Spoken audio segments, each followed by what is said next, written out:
More in a heartfelt open letter to the city of Boston for the Players Tribune, Isaiah Thomas expressed excitement over the prospect of playing with LeBron James on the Cleveland Cavaliers, but what came through most clearly was how deeply the All-Star point guard was hurt by the trade from the Celtics. Thomas began his story with an account of an awkward phone call with President of Basketball Operations Danny Ainge, who transitioned from a conversation about his All-NBA players' one-year wedding anniversary vacation to this, "I just traded you." As Ainge went on to say how much Thomas had done for the organization, the ex-Celtic said he just wanted to end the call and ultimately did.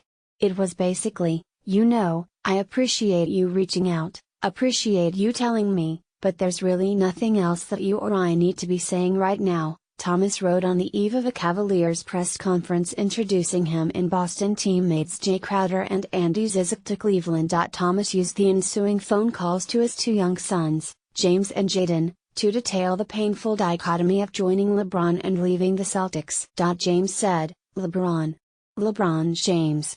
Dad, you get to play with LeBron James. But Jaden felt sadness about saying goodbye to Boston, a place the Thomas family had made home, where the boys were scheduled to start school this month. From there, Thomas poured his heart out about a relationship with the city that has left him heartbroken. It was a reminder of the reality behind professional sports trades, one Thomas hopes will help fans better understand decisions like Kevin Durant's to leave loyalty out of this business. Passages like this stood out for their candor, but yeah, I'll just say it, that hurt. It hurt a lot. It's not that I don't understand it. Of course I get it, this is a business. Danny is a businessman, and he made a business move. I don't agree with it, just personally. And I don't think the Boston Celtics got better by making this trade.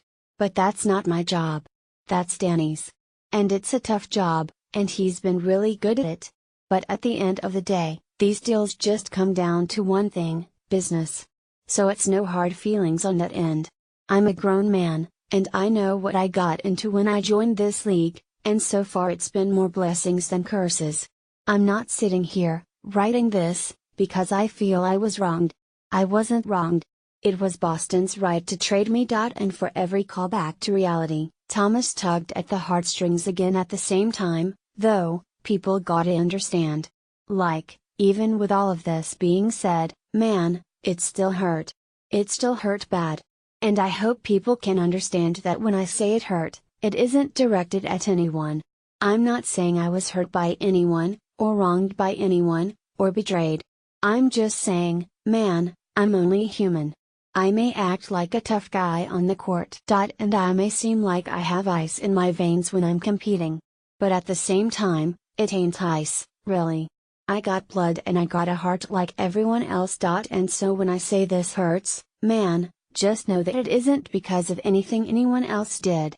It's only because of something I did. Thomas did not address concerns over his hip injury that led the Cavaliers to hold up the trade and has resulted in reports speculating that he could miss significant time this season before becoming an unrestricted free agent next summer. He did, however, write, I get to come over and join the best team in the East, and try to win a championship alongside the best basketball player in the world. But for every mention of the Cavs, there were a handful more stories about how sad he is to leave Boston behind. Man, am I going to miss being a Celtic, wrote Thomas, describing how the organization helped him evolve from merely instant offense off the bench to a top 5 MVP candidate. The Boston Celtics let me have a chance to be great, he added. And I'll never forget that. Thomas expressed a kinship with Celtics fans over a shared desire to speed up what was a rebuilding process. Or, as he put it, man, F the lottery. He thanked them for their compassion in the aftermath of his sister's death. Honestly, he said, it felt like the whole city of Boston was with me.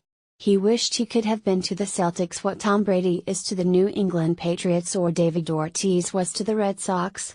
And he revealed the one thing that would make him truly happy about his time in Boston, a parent telling a child he became a Celtics fan because, I saw Isaiah Thomas play.